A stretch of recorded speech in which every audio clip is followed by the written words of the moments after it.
Consuming a healthy diet throughout one's life helps prevent malnutrition in all its forms, as well as a range of non-communicable diseases and conditions. But the increased production of processed food, rapid urbanization, and changing lifestyles have led to a shift in dietary patterns. People are now consuming more foods high in energy, fats, free sugars or salt, and many do not eat enough fruit, vegetables, and dietary fiber, such as whole grains. There are also growing concerns that some of these common foods have been modified genetically to enhance their resistance while in the gardens and also to increase yield. Here in Uganda, wheat is now an integral ingredient in many people's daily meals. But did you know that consumption of large amounts of wheat could be detrimental to your health? Dr. Paul Kasenene, a qualified medical doctor with specialties in nutritional, functional and lifestyle medicine, explains why this is detrimental. When it comes to wheat, is that wheat is being processed and refined through milling. And so we are removing the nutritious germ and the high fiber bran, and what we are remaining with is actually a high energy, low nutrient product that we are then consuming. This manufactured wheat is common in fast and easy to cook foods including cereals, spaghetti, flour, bread and many others. Dr. Kasenene says this exposes us to large amounts of calories. But because it's refined, it's not providing us with the nutrients that we would like to get. He says that the artificial additions like gluten in wheat are not healthy to the body if consumed in large amounts. We are seeing that digestive issues like inflammatory bowels, like sensitivity, like bloating, are linked to the amount of gluten and the wheat that we eat. We also have things like fatigue.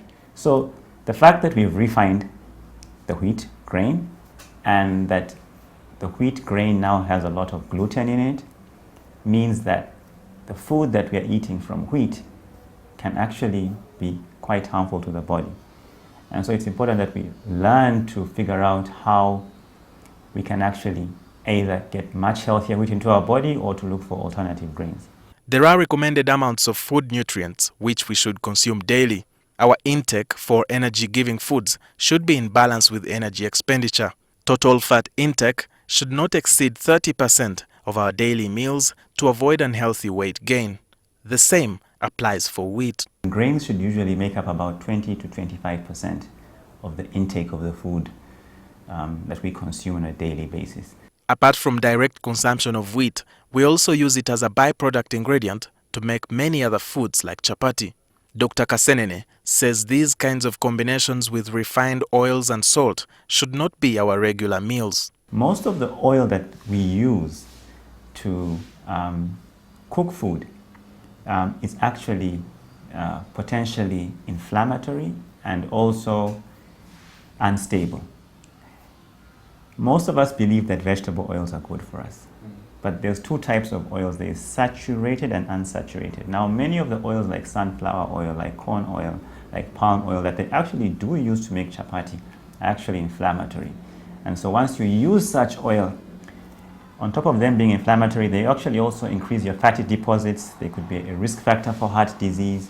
Every time you see oil smoking, it means it has passed its smoking point, and then it has lost its actually benefit.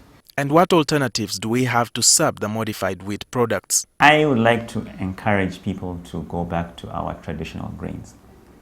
Okay, and it's mainly the millet and the sorghum. Then for the rest of the day, I mean, if you're if you're thinking about chapati and cakes and pasta and mandazi, again, we can think of things like more fruit. We can think of nuts and we can think of seeds. And we also have natural foods like gonja, we have things like cassava. Global Health Monitoring Body, World Health Organization, has a number of recommendations which people can follow to improve their diet. This is an intervention to control the intake of harmful ingredients in food that are considered a risk in causing non-communicable diseases. Walter Mwesije, NTV.